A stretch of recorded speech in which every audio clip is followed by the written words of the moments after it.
So ఇప్పుడు lead roles చేద్దామని fix అయిపోయారా? లేదంటే ఏ క్యారెక్టర్ వచ్చిన ఇంపార్టెన్స్ ఉంటే చేద్దామని ఫిక్స్ ఏ అయ్యారా? క్యారెక్టర్స్ ఇంపార్టెన్స్ ఇప్పుడు చేస్తున్న 3 లీడ్. మూవీస్ లీడే.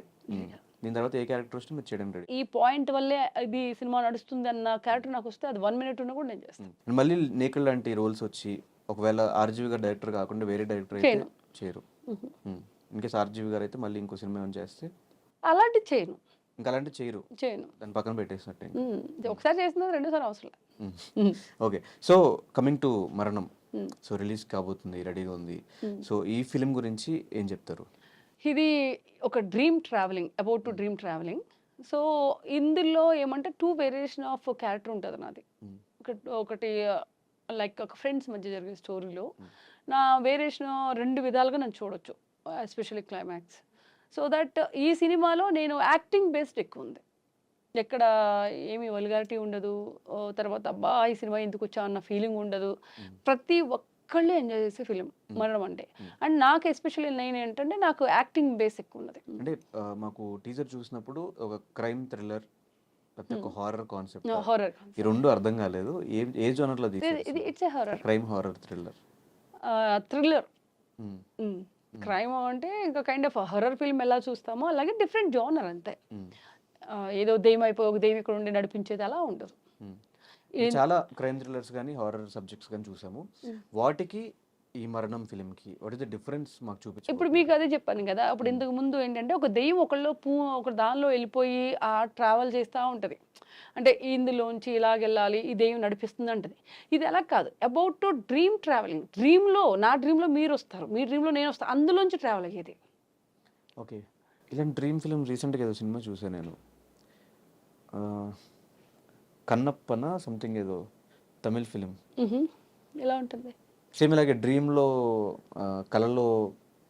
కళలో జరిగేది నిజంగా జరిగిద్ది. అందులో అక్కడ దెబ్బ తగిలినా మనోడికి రియల్ లైఫ్లో లేదు, అలా లేదు. అందులో అంటే నేను అంటే ఒక డ్రీమ్లో ఎలా ట్రావెల్ అవుతుంది, ఏం జరుగుతుంది, అది నేను రివీల్ చేయకూడదు స్టోరీని. It's a dream travelling. అందుకని నేను చెప్పాను అబౌట్ డ్రీమ్ ట్రావెలింగ్. ఎందుకంటే మనం రివీల్ చేస్తే మళ్ళీ ఆడియన్స్ చూడాలి కదా, ఏంటి ఆ కళ్ళలో ఏం జరుగుతుంది, కళ్ళ నుంచి ఏమవుతుంది అనేది. అనేది తప్ప కళ్ళలో జరిగేదే బయట జరుగుద్ది అనేది కాదు, అది ఉండదు. ఆ కాన్సెప్ట్ కాదు, మొత్తం డ్రీమ్లోనే జరిగే స్టోరీ. అందులో ఒక పాయింట్ అది, అందులో అది ఉంటుంది. రియల్గా వీళ్ళు వెళ్ళే దారి వెళ్ళుకుంటుంది అలా. సో ఈ సబ్జెక్ట్ మీ దగ్గరికి వచ్చినప్పుడు what is the convincing point ఈ స్క్రిప్ట్ ఓకే చేయడానికి? నాకు క్లైమాక్స్ చాలా బాగా నచ్చింది. ఓన్లీ క్లైమాక్స్ చూసి ఓకే చేస్తారా? అంటే ఆ లాస్ట్ ఫస్ట్ నుంచి వచ్చి అక్కడ స్టాప్ అయ్యి అనుకునేది ఉంటుంది అక్కడ. సో దట్ అంటే ఫస్ట్ నుంచి కూర్చోబెట్టరు కదా ఆడియన్స్ క్లైమాక్స్? లేదు, ఫస్ట్ నుంచి కూర్చుంటారు. నేనే కాదు కదా, ఇంకో 4-5 ఆర్టిస్టులు కూడా ఉంటారు కదా. అలాగే హీరో ఉన్నాడు, హీరో ట్రావెలింగ్ వేరే ఉంటుంది. సో ఆబ్వియస్లీ కదా, నా యాక్టింగ్ వరకు మీరు అడిగారు, ఆ యాక్టింగ్లోనే నేను చెప్పాను. నేను అంటే ఫస్ట్ నుంచి అబ్బా ఇలా ఉందా అన్నప్పటికీ అంటే నాకు క్లైమాక్స్ చెప్పినప్పుడు నేనే షాక్ అయ్యాను. అంటే ఆడియన్స్ ఎక్స్పెక్ట్ చేయరు అది, అదే క్లైమాక్స్. ఎవరు డైరెక్టర్ దీనికి? సాగర్ శైలేష్. అంతకుముందు ఏం చేశారు ఆయన? 4-5 సినిమాలు చేశాడు. రహస్యం, 1, 4, 3 ఇంకేమో మూవీస్, 4 మూవీలు అబౌవ్ చేశారు. ఇప్పుడు మళ్ళీ దీంతో పాటు ఇంకొక 2 సినిమాలు కూడా రిలీజ్ ఉన్నాయని ఈ గ్యాప్లో అవి కూడా చేశారు. అయితే ఎక్స్పీరియన్స్ డైరెక్టర్. ఎక్స్పీరియన్స్. ఎలా వచ్చింది అవుట్పుట్? అంటే చెప్పడం ఒకలా, చెప్పి సినిమాలు ఒకలా తీయడం మనం చూస్తూ ఉంటాము. సో చెప్పిన దానికి సినిమా అవుట్పుట్ వచ్చిన దానికి నేను ఇంత చెప్పట్లేదు, ఇంతే చెప్తున్నాను.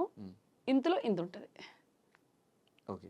అదే ఎందుకు ఇంతే చెప్తున్నారు సినిమా గురించి అంటే మనం అంతా చెప్పేస్తే వాళ్ళకి ఏం ఎగ్జైట్మెంట్ ఉంటుంది. వాళ్ళు వెళ్ళి చూస్తే కదా, అరే లేదు వాళ్ళు చెప్పిన దానికన్నా బాగుంది, వాళ్ళ టికెట్ డబ్బులు వేస్ట్ అవ్వలేదు అనే మైండ్ ఉంటుంది.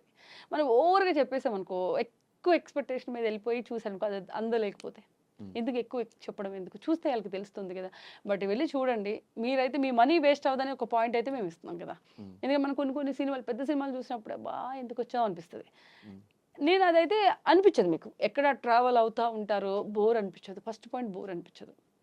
ఇప్పుడు మనం కొన్ని సినిమాలు, పాత సినిమాలు కూడా ఇప్పటికీ చూసినప్పుడు ఎంజాయ్ చేస్తాం. ఫర్ ఎగ్జాంపుల్ ఘరానా మొగుడు అంటే ఎగ్జాంపుల్ చెప్తున్నాను నేను. చిరంజీవి గారి సినిమాలు నేను ఎక్కువ చూసినప్పుడు ఏ రోజు అలానే ఏం లేదు. అంటే నాకు ఎందుకు డాన్స్ పరంగా ఆయన అంటే నాకు చాలా ఇష్టం. నేను ప్రభాస్ గారి ఫ్యాన్. కానీ అప్పుడు టైంలో అంటే చిరంజీవి గారు ఎన్ని డాన్స్ అంటే ఫస్ట్ ఇప్పటికీ చూసేది నేను ఆయనదే. నేను టైం బోర్ కొట్టినప్పుడు ఎక్కువ చూస్తాను అనమాట. అజిత్ గారు, చిరంజీవి గారు ఇలాంటి సినిమాలు బాగా ఇష్టం. ఈ మీద శోభన్ బాబు గారి ఫిల్మ్ కూడా. ఆయన బ్రతుకున్నప్పుడు మనం సినిమాలు చూడలేదు. సో దట్ అంటే నేను యూట్యూబ్లో ఎక్కువ చూస్తుంటా. ఓల్డ్ ఆర్టిస్టుల సినిమాలు కూడా చూస్తా. ఎలా అనిపిస్తుంది కల్కి ట్రైలర్? బాగుందిగా మీరే చెప్పాలి. నాకు ఎలా ఉన్నాను ఇప్పుడు ఆడియన్‌కి ఒకళ్ళు ఇష్టపడ్డాం అనుకోండి, మనకి ఇష్టం అనుకోండి ఆ హీరో. ఎంత దారుణంగా చేసినా మనకి నచ్చేస్తది. మన హీరో అని. అలాగే ఉంటది. ఏమో హోప్ ఎక్కువుంది. 'కల్కి' మీద నాట్ ఓన్లీ మీ ప్రతి ఒక్కళ్ళకి చాలా హోప్ ఉంది. డిఫరెంట్‌గానే ఉంటుంది, బావుంటుంది అనేది. బావుండాలి. సినిమా హిట్ అవ్వాలి. అవ్వాలి. హిట్ ప్రభాస్ అవ్వాలి. గారికి మంచి అంతే. సక్సెస్ రావాలి. అవుతుంది. చాలా గ్యాప్ వచ్చేసింది కాబట్టి. హ్మ్. యాహ్! ఈ 'మరణం' సినిమాలో what is the best thing మీకు బాగా నచ్చింది? ఒక అంశం ఏం నచ్చింది బాగా? నాకు ఒక సీన్ ఉంటది.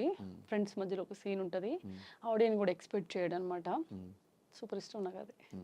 అండ్ ఈ టెక్నికల్ డిపార్ట్మెంట్ గురించి ఏం చెప్తారు?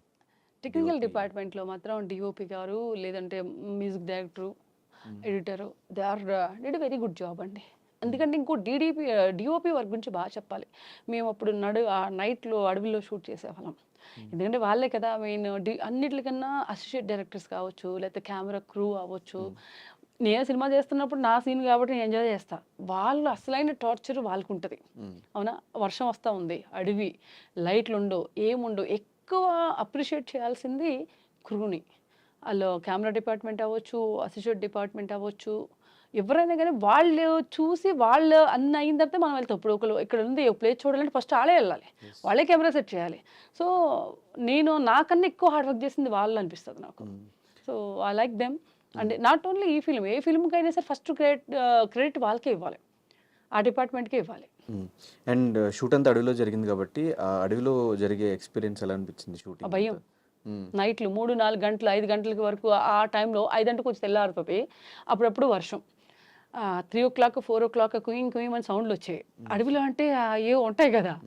ఆ సౌండ్‌కి కొంచెం నాకు అన్నిట్లికన్నా స్నేక్స్ భయం ఉండేది. మోకాళ్ళ వరకు గ్రాస్ ఉండేదనమాట. అవి మొక్కలు అన్నీ ఉంటాయి కదా!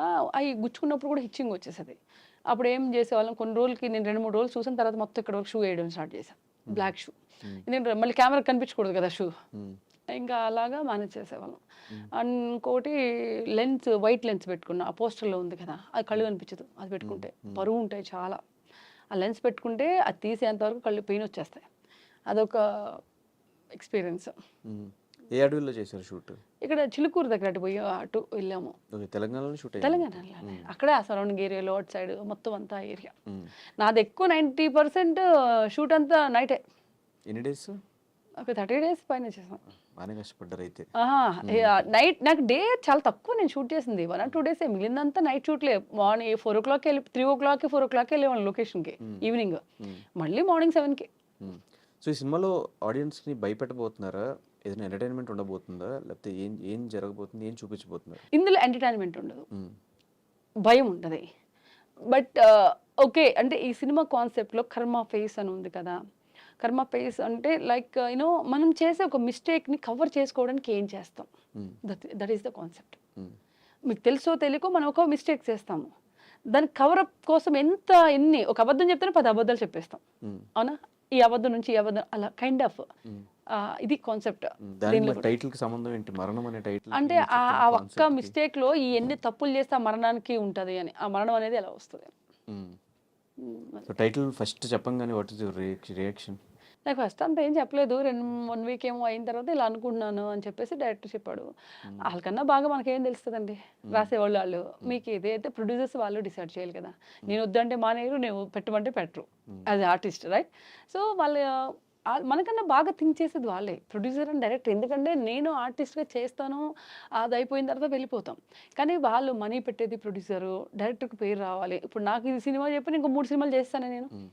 అలా అని ఎక్కువ మనకన్నా బెటర్ థింక్ చేసేది వాళ్ళే. సో ఒకటిచ్చారంటే దానికి 100% అది యాప్ట్ అనే నేను అనుకుంటా. ఇప్పుడు నేను తమిళ్‌లో కూడా చేస్తున్నాను. తమిళ్‌లో కూడా అలా టైటిల్ చెప్పారు. నాకు తెలీదు. ఓకే. వాళ్ళ కాన్సెప్ట్ అది. ఓకే. ఇట్స్ గుడ్ అంటాం అంతే. అండ్ సాగర్ గారితో వర్కింగ్ ఎక్స్‌పీరియన్స్ ఎలా ఉంది? Nice person. Hard worker. ఒకటేమంటే కంగారు పెట్టేస్తాడు. టైం ఇచ్చి మోకాళ్ళ మీద కూర్చోబెడతారంటారు కదా! అలా ఉంటది. చాలా ఫాస్ట్ వర్క్ చేస్తాడు.